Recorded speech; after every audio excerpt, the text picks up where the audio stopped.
నమస్తే గురుగారు. ఓం శ్రీ మహాగణాధిపతయే నమః. గురుగారు, తాకట్టు పెట్టుకున్న బంగారాన్ని లేదన్నా ఇతర వస్తువులేవైనా తిరిగి పొందవచ్చునా? అంటే ఇది నమ్మకమా? మూఢనమ్మకమా? దీనికి విధానాలు ఉన్నాయి అంటున్నారు. అందులో నిజమెంత? నిజము, అబద్ధము 2 ఉన్నాయండి. ఓకే.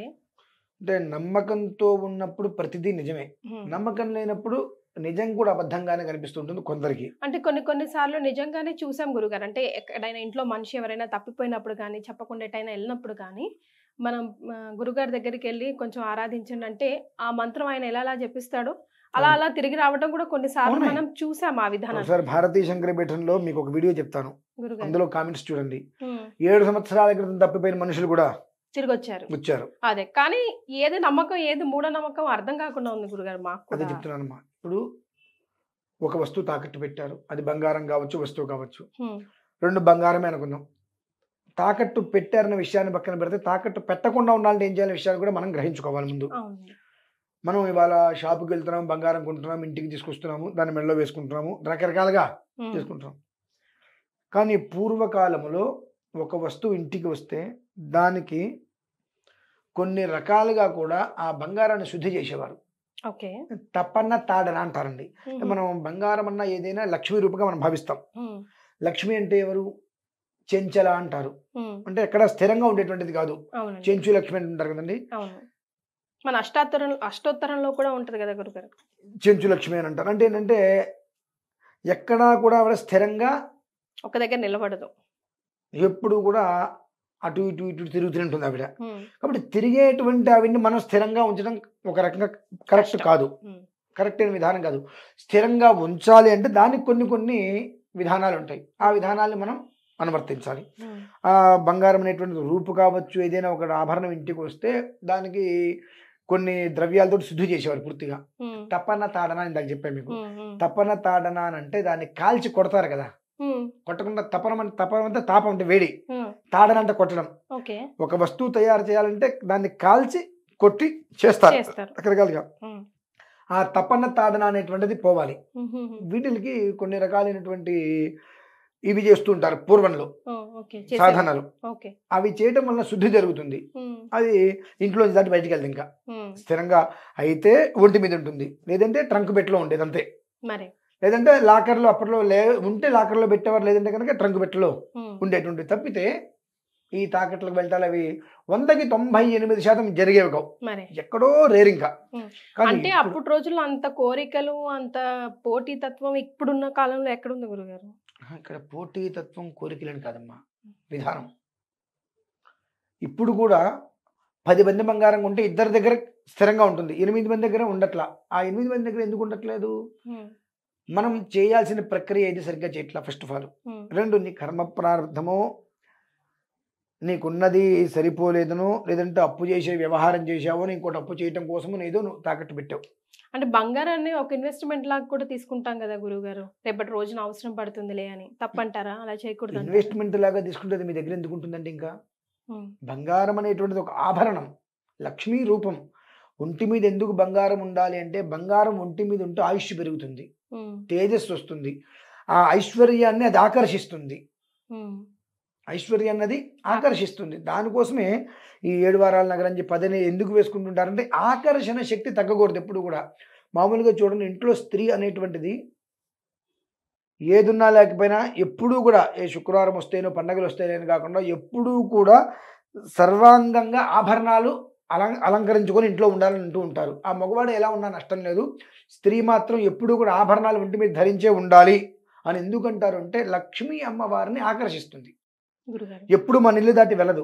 హ్మ్. అలా అది మనకు ఇవాళ మీరన్న మాట ప్రకారంగా బంగారం అనేటువంటిది ఇన్వెస్ట్‌మెంట్ అంటున్నాం. ఆ ఇన్వెస్ట్‌మెంట్ ప్రకారం దృష్టిలో ఉంచుకొని మీరు కొంటున్నప్పుడు, మీరు ఏదో ఇన్వెస్ట్‌మెంట్ తాకట్టు పెడుతున్నారు. ఇక దాని గురించి మీరు ఏ మంత్రం పనిచేస్తుందో మీరు అడగదు. ఇందాక మీకన్నా కదా! ఒక నిజం, ఒక అబద్ధం 2 ఉన్నాయని చెప్పి. గురుగారు. కుటుంబంలో ఏదైనా సంక్షోభం వచ్చింది అన్నప్పుడు మీరు తాకట్టు పెట్టారనుకోండి, దాన్ని మనం తీసుకురావడానికి దానికి ఒక ప్రయోగాలుంటాయి. హ్మ్. ఇంట్లో మీరు చేసుకునే వస్తుందది. హ్మ్. దాని మార్గాంతరాలొస్తాయి. కాదు, ఇన్వెస్ట్‌మెంట్ కోసం నేను చేశాను అన్నప్పుడు, మీరు తీసుకెళ్ళి ఒక అరకిలో బంగారం బ్యాంకులో పెట్టో, ఆ 25 లక్షలు ఎంతో తెచ్చుకొని ఇన్వెస్ట్‌మెంట్ ఏదో పెట్టుబడి పెట్టారు. అది మీకు అది ఎటు కాకుండా ఆగిపోయింది. ఆ డబ్బులు రావట్లేదు, ఈ డబ్బులు రావట్లేదు. ఎక్కడి నుంచి వస్తుంది? మీరు ఇన్వెస్ట్‌మెంట్ కోసం చేస్తున్నారన్నప్పుడు అది లాభం వస్తే పొందుతున్నారు, నష్టం వస్తే పొందాలి. కాబట్టి దానికి ఈ మంత్రం ఫలిస్తుందంటే చస్తే ఫలించదు. ఓకే. అంటే ఇన్వెస్ట్మెంట్ కోసమే కొంటున్నాను అంటావా, అది నువ్వు పెట్టావా, నీ యోగం బాగుంటుంది, నువ్వు తెచ్చుకుంటావు, అది పోతుంది అంతే తప్ప అది నీకు రాదు తిరిగి. ఎందువలన నువ్వు వ్యాపారంగా చూసేదాన్ని. లక్ష్మి అనేటువంటిది కుటుంబ వృద్ధికి సంబంధించినటువంటిది. మన ఇంట్లో అమ్మవారిని జాగ్రత్తగా మనం పెట్టుకుంటాం అనేటువంటి దానికన్నా బిజినెస్గా నువ్వు చూసావు. అసలు ఆ రోజు నాడు ఆ బంగారం నువ్వు బిజినెస్గా కొనుక్కుంటే బ్యాంకులో నెలకు ఫిక్స్డ్ చేసుకున్నా ఆ వడ్డీ కూడా వస్తుందిగా. అనకుండా బంగారం కొనేసావు, కొనేటప్పుడు నీకు ఎంత వేస్ట్ అవుతుంది? 100 గ్రాముల బంగారం కొంటే 1,50,000, 2 లక్షలు, 3 లక్షలు వేస్టేజ్ కింద పోయింది. తర్వాత బ్యాంకులో తాకట్టు పెట్టి డబ్బు తీసుకొచ్చావు, దీనికి వడ్డీ కడుతున్నావు. అది అక్కడ నువ్వు తాకట్టు పెట్టి డబ్బు తీసుకొచ్చి అక్కడ ఏదో ఇన్వెస్ట్మెంట్ చేసావు, అది నష్టపోయావు, మొత్తం పోయిందిగా. మరి కాబట్టి ఇన్వెస్ట్మెంట్ అనేటువంటి దాని మీద నువ్వు ఆలోచించి కనుక తీసుకొచ్చుకున్నా బంగారం తాకట్టులో పెట్టినా దానికి ఏ మంత్రం అనేటువంటిది ఫలించదు. అంటే అది నీ కర్మానుసారం ఉంటుంది అది. మరి కానీ కుటుంబ అవసరాన్ని దృష్టిలో ఉంచుకొని ఏదో పిల్లవాడికి ఫీజు కట్టాలనో లేదంటే ఏదో ప్రాణం మీద ఇటువంటి విషయాల మీద ఏదైనా నువ్వు బంగారం తాకట్టు పెట్టావు అనుకున్నప్పుడు కొన్ని మంత్రాలు ఇంట్లో రోజు ఒక 10 నిమిషాలు కూర్చొని పారాయణ చేసుకోగలిగితే నీకు అది ఇంటికి వస్తుందండి. ఇంటికి వచ్చిన తర్వాత దాన్ని ఒకసారి మళ్ళీ శుద్ధి చేసుకోవాలి. అక్కడితో అది మరలా వెళ్లకుండా ఉండడానికి అది ఉంటుంది. మరి ఆ మంత్రం గురుగారు, ఆ మంత్రం చెప్తానమ్మా. ఆ మంత్రం గురించి చెప్తానమ్మా. అయితే దాని గురించి ఇంకొక విషయం కూడా నేను వివరించాలి.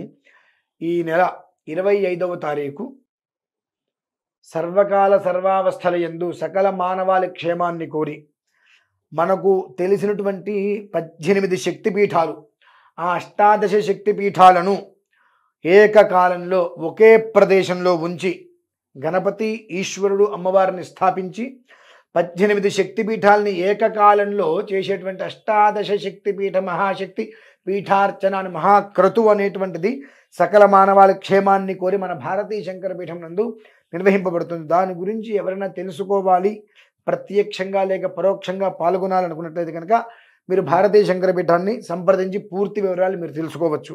విషయం అంటే ఇప్పుడు ఇందు నుంచి బయటికి రావాలి అనేటువంటి పరిస్థితి వస్తే కార్తవీర్యార్జునుడమ్మ. ఎవరు గురుగారు ఇది? కార్తవీర్యార్జునుడు అంటే 1000 బాహువులు ఉంటాయి ఆయనకి. కార్తవీర్యార్జున అంతరం సుదర్శనంగా ఆయన రూపాంతరం చెందాడు ఆయన. దత్తాత్రేయ స్వామి వారికి అంశానికి వచ్చు ఒక రకంగా. ఆ కార్తవీర్యార్జునుడి యొక్క మంత్రాన్ని సాధన చేయడం మొదలు పెడితే బంగారం అనే కాదు, హెలికాప్టర్ మీరు తీసుకెళ్లి తాకట్టు పెట్టినా బయటకు వస్తుందండి. సో పోయిన వస్తువు ఏదైనా తిరిగి పొందవచ్చు. ఎలా పఠించాలి గురుగారు? అది 2 విధానాలు ఉంటుందమ్మా. ఒకటేమో కార్తవీర్యార్జునో నామ రాజా బాహు సహస్రవాను తస్య స్మరణ మాత్రేన గతం నష్టం చ లభ్యతే. గతంలో ఏదైతే నష్టపోయామో అదంతా కూడా నాకు లభించాలి. ఇది పెద్ద మంత్రం. ఇవి ఒకవేళ ఇది నాకు కష్టంగా ఉంది అంటే సుమంతో శ్రీ కార్తవీర్యార్జునాయ నమః. సుమంతో శ్రీ కార్తవీర్యార్జునాయ నమః. ఇది సెకండ్ ఆప్షన్. ఇది సెకండ్ ఆప్షన్. మొదటి ఆప్షన్ గా కార్తవీర్యార్జునో నామ రాజా బాహు సహస్రవాను తస్య స్మరణ మాత్రేన గతం నష్టం చ లభ్యతే. ఇది ఒక రోజు 114 సార్లు. 114 సార్లు నేను రోజు నాకు సమయం లేదండి, ఏదో కంగారు ఉంటుంది, కంగారు అతను చేసి చేయకుండా హడావిడిగా వెళ్తుంటాడు, దానివల్ల ఫలితం రాదు, నేను చేసిన ఫలితం రాదని నమ్మకాలు కూడా పోతుంటాయి. అలా వద్దంటారు. ఇవాళ 11 సార్లు చేయి, రేపు 12, ఎల్లుండి 13, రోజుకి ఒకటి పెంచుకుంటూ వెళ్ళు. రోజుకి ఒకటి పెంచుకుంటూ 120 రోజులు చేయి. చేతనైతే రోజుకి ఒకటి పెంచుకుంటూ 120 రోజులు చేయి. అన్ని మూసుకుపోయిన ప్రతి మార్గం తెరుచుకుంటుందండి. నాకు అనిపిస్తుంది ఇప్పుడు భగవద్ అనుగ్రహం వలన భగవంతుడు ఏదో ఒక ఉద్దేశ్యం మీద సకల మానవాళికి క్షేమాన్ని ఇవ్వాలి, నా బిడ్డలందరూ కూడా ఇబ్బందులు పడుతున్నారు, వాళ్ళకి ఏదైనా ఒక మంచి యోగంతో ఒక భవిష్యత్తుని పునరుద్ధరింప చెయ్యాలి అని అనుకుని సంకల్పం చేసి ఉంటాడు. ఆ సంకల్పం నాకు చెప్పి ఉంటాడు. బహుశా ఈ 18 శక్తిపీఠ మహాశక్తి పీఠార్చన అనేటువంటిది చేస్తున్నా కదండి. ఇప్పుడు ఇతపూర్వం మనం చేసుకునే వీడియో కావచ్చు, ఈ వీడియో కావచ్చు, ఇవన్నీ కూడా దానికి అనుసంధానంగానే కనిపిస్తున్నాయి. అంటే ఏదైనా సరే నీకు పోయినది అన్నటువంటి తిప్పి తీసుకొచ్చేటువంటిది జగన్మాత త్రయం. అటువంటిది 18 శక్తి పీఠాలు అంటే ఒక్కొక్క దేవత ఒక్కొక్క బిందువుకి అధిష్టానం. 18 అధిష్టానాలు అంటే సామాన్యమైనది కాదు కదండి. అన్ని ఒక్క చోట ఒక విధానంలో అనవర్తం జరుగుతుంది అంటే బహుశా ఇటువంటివన్నీ కూడా ఈ క్రోధినామ సంవత్సరం చివరి దశకి చేరేటప్పటికి ఈ ఉన్నటువంటి సమస్యలు అన్నిటిలోంచి నా పిల్లల్ని బయటకు తీసుకొచ్చి పెట్టాలి, ఆర్థిక సంక్షోభం అనేటువంటిది నా జగత్తులో నా పిల్లలకి ఉండబుద్దని భగవంతుడు ఏమన్నా ఒకవేళ ఆయన నిర్ణయించుకున్నాడేమో. అందుకని ఆ రోజు అన్ని కలిసి వచ్చినాయి. ఎంత విచిత్రంగా ఏకాదశి అంటే విష్ణుమూర్తి శ్రీమన్నారాయణ స్వామి వారు చాలా ఇష్టమైనటువంటి తిథి ఏకాదశి. జ్యేష్ఠ నక్షత్రం, ఇంద్రుడిది జ్యేష్ఠ నక్షత్రం, అలాగే జ్యేష్ఠాదేవిది దరిద్రదేవిది జ్యేష్ఠ నక్షత్రం. ఒకటి పోవాలన్నా ఒకటి రావాలన్నా ఒకే విధానం. అదే రోజు శనివారం పుష్యమి అంటే శనివారం, పుష్యమాసం, ధర్మశ్చతుష్పాఠ ధర్మార్థ కామ్య మోక్షాలు అంటానికి చాలా అద్భుతంగా అవి నాకు కనిపిస్తున్నాయి అనమాట. అంటే బహుశా భగవంతుడు ఈ కారణం చేతి ఇది ఒక్కొక్కటి తీసుకొస్తున్నాడా, అంతా శుభం జరగాలి అని కోరుకుంటానమ్మా. చాలా సంతోషం గురుగారు, ధన్యవాదాలు. పరమేశ్వరార్పణ.